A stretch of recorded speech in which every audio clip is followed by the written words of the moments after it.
sebelum campur tangan British, sebelum kedatangan kuasa barat ataupun sebelum 1874. Jadi ada beberapa perkara penting yang kita kaitkan dengan ekonomi tradisional ini.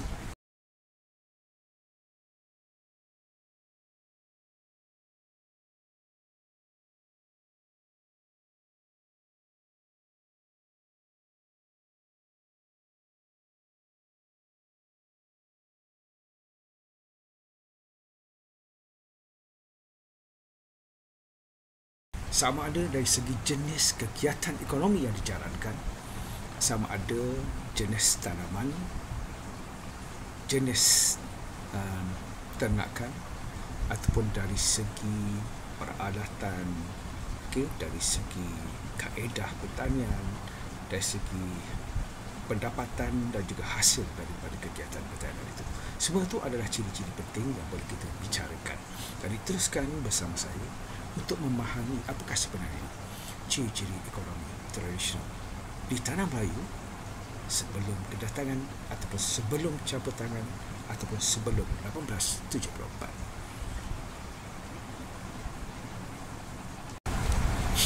Dari segi pengenalan, bila kita lihat sistem ekonomi tradisional, bermaksud satu sistem ekonomi yang berlainan dengan sistem yang dibawa oleh British, itu ekonomi komersial. Ini dalam sistem ekonomi Melayu, masyarakat Melayu berteraskan kepada sistem ekonomi sara diri. Itu tanaman ataupun kegiatan pertanian yang diusahakan untuk keperluan sendiri ataupun sara diri. Jadi cuma setelah kehadiran dan penaklukan British terhadap negeri Melayu, maka sistem tradisi ini telah bertukar kepada sistem ekonomi komersial. Ini walau bagaimanapun, sifat-sifat ekonomi komersial ini pernah juga dijalankan oleh masyarakat sebelum kedatangan penjajah barat. Cuma ianya dijalankan secara kecil-kecilan sahaja. Ini bukan dalam skala yang besar ataupun dalam memberi keuntungan yang banyak. Ini berdasarkan kepada kegiatan-kegiatan pertanian yang diusahakan. Ciri yang pertama dalam sistem ekonomi sara diri adalah sistem ekonomi sara diri. Dalam sistem ekonomi sara diri, dari segi konsepnya ialah satu sistem pertanian sara hidup. Maksudnya, menjalankan kegiatan pertanian itu untuk keperluan sendiri. Jadi dalam konteks sistem ini, barangan pertanian yang dikeluarkan ialah barangan untuk kegunaan keluarga sahaja.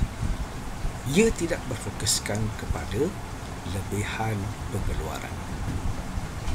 Ini berbeza dengan sistem pertanian komersial yang berfokuskan kepada lebihan pengeluaran. Hal ini kerana dengan bahan pengeluaran yang berlebihan itu, usahawan yang mengusahakan boleh menjual dan mendapat keuntungan.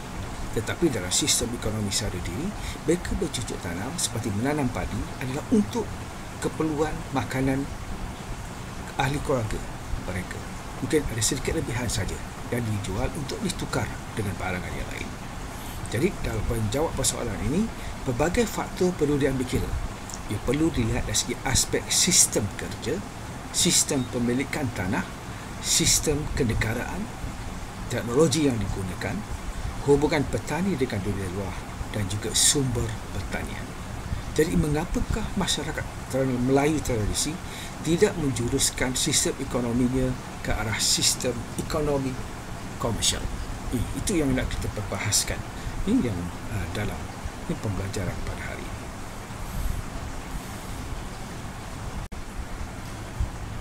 Dalam sistem ekonomi tradisional yang bersifat sara diri, pertama, kita perlu lihat dari segi aspek sistem kerja. Dalam sistem ekonomi sara diri, itu sistem ekonomi tradisional, ciri yang penting adalah dari segi sistem kerja. Petani yang mengusahakan pekerja ataupun menggerakkan sesuatu kerja, pertanian berasaskan sistem kekeluargaan. Jadi dalam sistem kerja itu, tenaga kerjanya adalah ahli keluarga. Itu yang dimaksudkan. Ia tidak melibatkan orang lain. Dengan kata lain, mereka boleh mengusahakan tanah mereka atau tanah tuan mereka dengan keluarga mereka saja. Jadi dalam sistem ini, sebuah keluarga mengusahakan pertanian mereka sahaja. Mereka tidak melibatkan orang lain. Jadi sebagai kesan daripada konsep ini, mereka tidak memikirkan untuk membaik upah kepada orang lain. Jadi melalui cara ini, mereka sekadar cukup berpuas hati dengan keperluan untuk memenuhi keperluan keluarga dari segi bekalan makanan, bahan makanan dan sebagainya. Oleh itu, konsep lebihan untuk mencari keuntungan tidak pernah difikirkan. Ini seperti mana yang dikatakan oleh Ahmad Jidko 1981 dan Ishak Sari tahun 1991. Jadi dalam sistem ekonomi ataupun ciri ekonomi tradisional yang bersifat sadar diri itu, pertama dari segi aspek sistem kerja. Kerja yang diusahakan, pertanian yang dijalankan itu bergantung kepada tenaga kerjanya adalah ahli keluarga. Jadi tidak timbul isu upah ataupun kos yang perlu ditanggung dari segi tenaga kerja untuk mengusahakan sesuatu kegiatan pertanian.